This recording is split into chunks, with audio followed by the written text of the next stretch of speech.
name is Walter Woolley. And I'm Tom Clancy. And today we will be discussing the Indus River Valley civilization and its geography, It's archaeology. its art and architectural history, It's economy. and its political sciences. Indeed. How about we get into the geography first? Now here's Nick Skidmore with geography. Let's take a look, shall we? We shall. Indeed. Stretches across present-day India, Pakistan, and Bangladesh, the civilization was spread over some 1,260,000 kilometers, making it the largest ancient civilization. Extended from Central Asia to the Indian Ocean, the Himalayas and other mountains made it difficult for immigrants and invaders to enter India by land. To the south of these river systems lies a high plateau called the Deccan, which also made it difficult for immigrants and invaders to enter India. The climate. The wet season, called the southwest monsoon, occurs from mid-June to October. From November until March, monsoons blow from north to northeast. Southwesterly winds carry warm and moist air from the Indian Ocean. Heavy rains fall along the coastal plains, and summers can reach 120 degrees Fahrenheit. This is Nick Skidmore with Gupta News. Fascinating. Indeed. Now on to the next subject of matter. Archaeology with Dominic Lacerda V. The fourth. The fourth? The fourth. I'm sorry. You should be.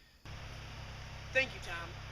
Today, we have many tools and weapons discovered in this excavation site in the Indus River Valley civilization.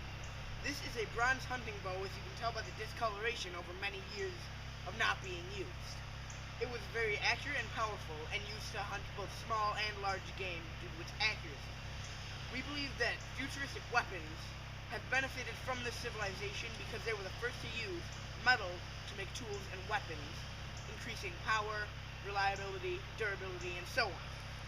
Here we have a chisel that we believe was used in making bronze tools and weapons in a forge or other various crafting stations. Here we have a hatchet that was found among these other tools made out of bronze. It was used to cut down trees for wood for weapons such as the hatchet, bows, and other tools and furniture. Here we have an arrowhead that was used with the bow. We haven't been able to find any shafts yet, but once we do, we'll contact you. This is a bone from a person. We believe it is a finger, and it is very small, as you can see.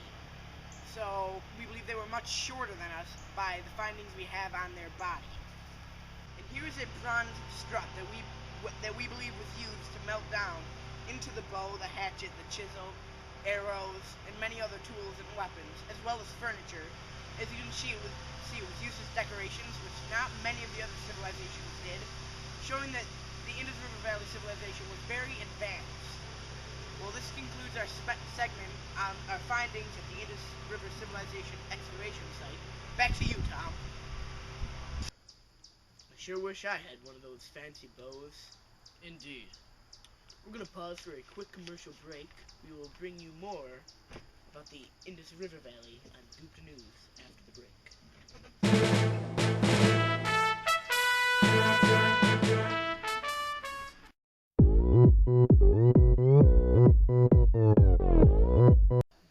And we're back. Now, on the next subject of matter. Art and Architectural History by Ben Kremenek. Thanks, Walter. I'm here today with another art and architectural historian, and recently we have found some very interesting artifacts, and today we're here to discuss them and show our findings. Well, our first finding was remnants of its sewage system. These are bricks that we found near in Mohenjo-daro, in huts that we believe the people lived in. And as you can see in this next picture that we've also taken, it seems as though the sewage system would flow through the pipes in the previous picture and would go to the center of the street, and then it would all wash to the Indus River. So it's very interesting that these people way back 4,000 years ago discovered stuff like this and were technologically advanced enough to come up with these ideas. Very nice, yes. So we have also found in those huts a rug, which is very interesting. They have used like this type of rug, like with all this decoration, and it's very interesting how they did all this with just like rice paper and reeds and just dye and stuff like that, and it looks magnificent. So we've also found in the huts as well a dye made of rock and we believe to be shale, and they have cut holes in it, and it seems as though they have gambling and they played games and they were smart enough to make their own entertainment. For our final photo, we have a picture of Mohenjo-Daro, an aerial view, taken from our Channel 5 Gupta News chopper. In the photo, you can see the sewage system, which is pretty interesting. This city is actually not that big. I mean, it looks big, but compared to Mesopotamia and other ancient civilizations, it's relatively small. And but still, I mean, it's a fairly good civilization because surrounding it, it has mountains protecting it from other war or invasion or anything like that. Back to you, Walter. Very well done. Very well done. Very well done indeed. Now we'll go to Jacob Jones with political science. Thanks, Walter. This is Jake Jones, Gupta News, Political Science.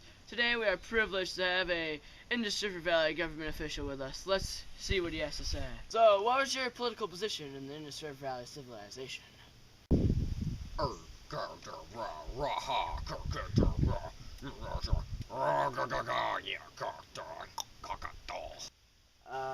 Alright then, so as this Raha, what do you do for the civilization?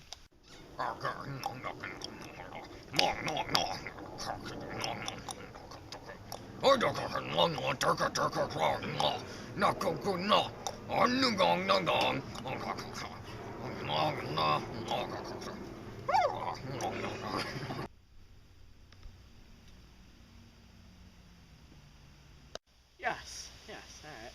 So, how is your government compared to other ancient governments?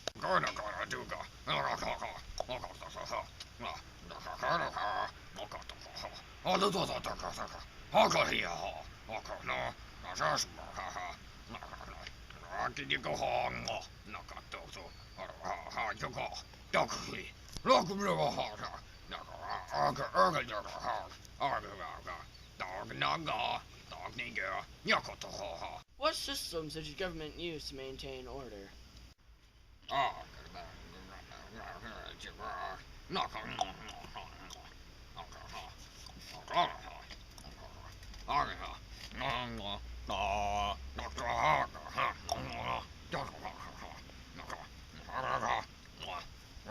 So I've noticed the unicorn is the highest symbol of power in your government. Please explain this to me because it seems very fruity.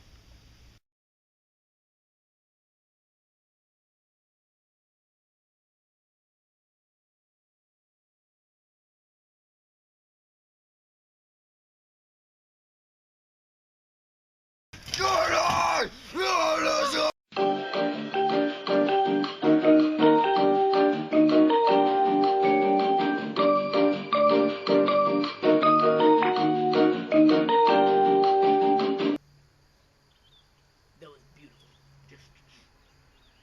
Just beautiful. Alright, now on to our next subject, economy, with Mike Cheevers. Can't get over that. That was so beautiful. Do you need a tissue? Thanks, Tom. The economy of the Indus River Valley civilization was very advanced.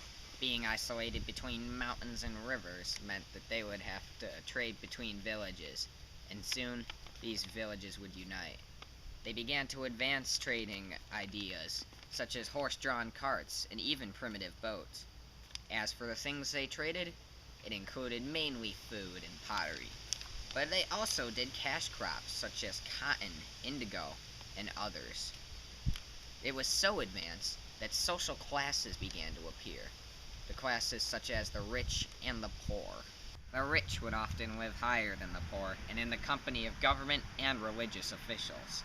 Economy played a large part in the Indus River Valley's civilization's daily affairs in many subtle yet effective ways.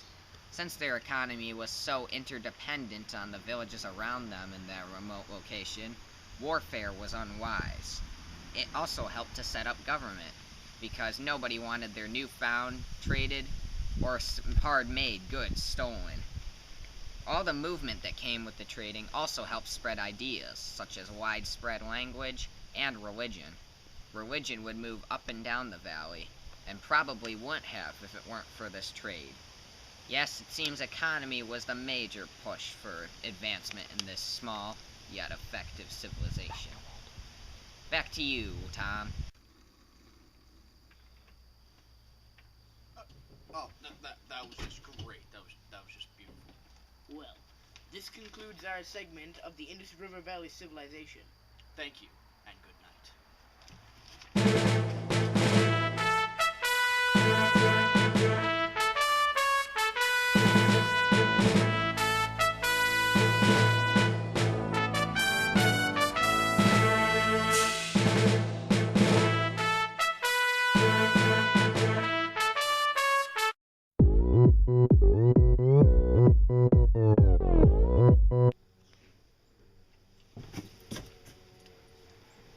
You're in the way, sir. I'm sorry. Move before I make you.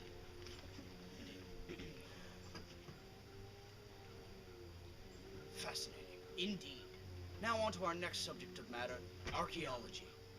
You messed it up again! You messed it up again! Okay, I'm sorry. Again. Beep. Oh no, because I started. Thanks, Walter. This is Jake Jones, Scoop the News, Political Science. And we're back. Now, on the next subject of matter. No. And we're back. I'm trying. I'm actually really trying, Nick. Please try a little bit harder. Because now I'm starting to get Me too. I'm mad at myself, but I can't fix it.